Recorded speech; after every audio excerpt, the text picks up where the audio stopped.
నేటి నుంచి మేడారం సమ్మక్క సారక్క మహాజాతర ప్రారంభమవుతుంది. ఇది ఆసియాలోని అతిపెద్ద గిరిజన జాతరగా, తెలంగాణ కుంభమేళాగా ప్రసిద్ధి చెందింది.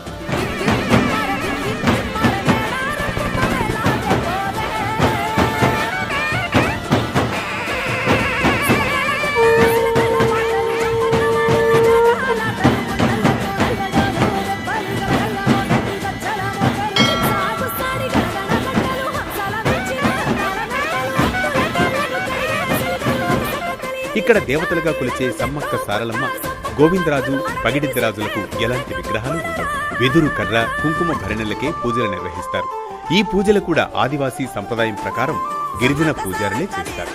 ఈ మహాజాతరలో సమ్మక్క సారలమ్మ అమ్మవార్లకు భక్తులు తీరొక్క మొక్కులు చెల్లించుకుంటారు. ముఖ్యంగా బంగారం, ఎదురుకోళ్లు, పసుపు, కుంకుమ, ఒడిబియ్యం వంటివి సమర్పిస్తారు. అమ్మవారి జాతరంటే వివిధ రకాల పిండి వంటలతో నైవేద్యాలు, జంతుబలులు సహజం. కానీ మేడారం జాతరలో మాత్రం బంగారం ప్రత్యేకం. ఇక్కడ బంగారం అంటే బెల్లం. అప్పట్లో మేడారం జాతరను కేవలం ఈ ప్రాంతంలో ఉన్న ఆదివాసీలు మాత్రమే జరుపుకునేవారు. బయట ప్రపంచానికి దూరంగా ఉండే ఆదివాసీలకు వివిధ రకాల నైవేద్యాల గురించి తెలియదు. వాళ్లు ఆహారంలో ప్రధానంగా భావించే బెల్లం, ఉప్పును కూడా ఇతర ప్రాంతాల నుంచి తెచ్చుకునేవారు.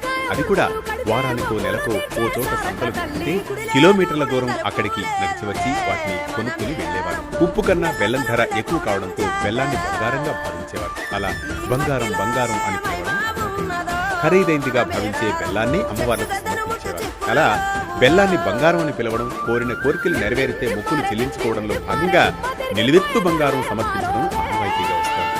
మరో కథనం ప్రకారం ఎలాంటి రవాణా సౌకర్యాలు అందుబాటులో లేని రోజుల్లో కిలోమీటర్ల దూరం నడిచి వెళ్లారు. ఆ సమయంలో మార్గమధ్యంలో ఆకలి తీరేందుకు తక్షణ శక్తి కోసం బెల్లం పానకంతో తయారు చేసిన ఆహారాన్ని తీసుకునేవారు. ఇది ఆరోగ్యకరమైన ఆహారం మాత్రమే కాదు, ఖరీదైన ఆహారం కూడా. అందుకే అంత విలువైన ఆహారాన్ని అమ్మవార్లకు పెట్టి మొక్కులు చెల్లించుకోవడం మొదలైనవి కూడా చెప్తారు. ఏది ఏమైనప్పటికీ చాలా మంది భక్తులు తమ కోరికలు నెరవేరితే నిలువెత్తు బంగారం సమర్పిస్తామని సమ్మక్క సారలమ్మలకు మొక్కుతారు. అలా తమ కోరికలు నెరవేరిన వారు 2 ఏళ్లకోసారి జరిగే మహాజాతర సమయంలో నిలువెత్తు బంగారాన్ని అమ్మవార్లకు సమర్పించి జనాలకు పంచిపెడతారు.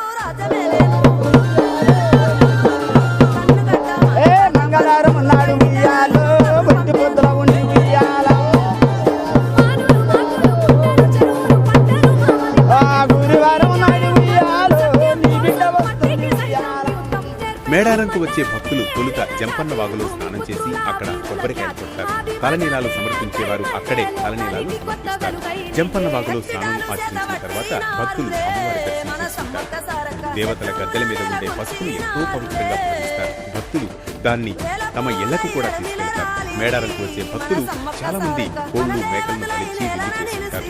మద్యం కూడా సేవిస్తూ ఉంటారు. మేడారం వచ్చే భక్తులు ఎలాంటి ఉపవాసం పాటించాలనే నియమం కూడా ఉండదు.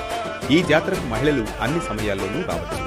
అంటూ ముట్టు అనే పదాలు కూడా ఇక్కడ వినిపించవు. ఇవి మేడారం జాతర విశేషాలు.